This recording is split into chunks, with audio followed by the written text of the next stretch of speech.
বৃষ্টি ভেজা বিকেলবেলা। আমরা বৃষ্টি ভেজা এই বিকেলবেলাতেই আমরা বেরিয়ে পড়লাম হলদিয়ার ইস্কন মন্দিরের উদ্দেশ্যে। প্রথমে গিয়েই আমরা পৌঁছলাম হলদিয়ার ইস্কন মন্দিরে। মন্দিরে পৌঁছানোর পর বাইরের এই অপরূপ দৃশ্যটা আমরা দেখতে পেলাম, যেটি খুবই সুন্দর।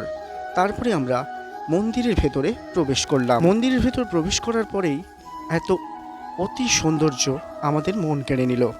মন্দিরে ঢোকার ডান দিকেই রয়েছে ইস্কনের প্রতিষ্ঠাতা শ্রী প্রভুপাদের মূর্তি। এরপরেই আমরা পুরো মন্দিরটা দর্শন করতে থাকলাম। মন্দিরের সৌন্দর্যটা খুবই সুন্দর, দেখলে মনটা ভরে যায়। চারিদিকে প্রচুর ভক্তের সমাগম। এখানে প্রতিদিন সন্ধ্যায় সন্ধ্যা আরতি হয়। আপনারা সামনেই দেখতে পাচ্ছেন প্রভু শ্রী জগন্নাথ দেবের মূর্তি।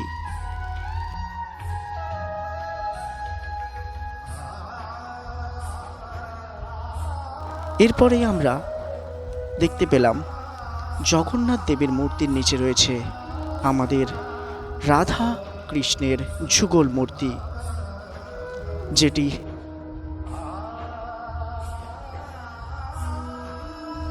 যদি কখনো সময় হয় একবার হলেও এই মন্দিরটি দর্শন করে আসবেন।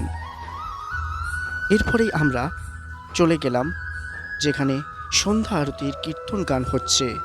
কীর্তনটি শোনার জন্য আমরা চলে গেলাম যেখানে কীর্তন গান হচ্ছে। এখানে এসে আমরা একটা জিনিস খুব ভালো করে লক্ষ্য করলাম, সামনে একটি ছোট্ট বাচ্চা। সে নিজেই গান করতে পারবে না, কিন্তু বাজনা বাজাতে খুব ব্যস্ত হয়ে পড়েছে। যাই হোক, ভগবানের অপরূপ লীলাগুলিকে এখানেই আপনারা দেখতে পাবেন।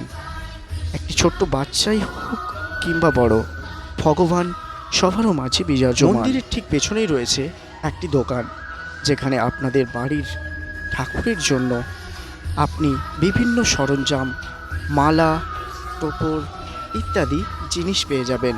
এবং এখানে রয়েছে আরও অনেক কিছুই, যেমন বিভিন্ন ধরনের বই, বিভিন্ন ধরনের পোশাক আশাক, এমনকি তুলসী মালা, বিভিন্ন জিনিস আপনি এখান থেকে সংগ্রহ করতে পারেন। মন্দিরের বাইরেই রয়েছে একটি মিষ্টান্নের দোকান। ঠিক তার সাইডেই রয়েছে প্রসাদ বিতরণের জায়গা, যেখানে প্রতিদিন হাজার হাজার ভক্তদের প্রসাদ দিয়ে থাকে।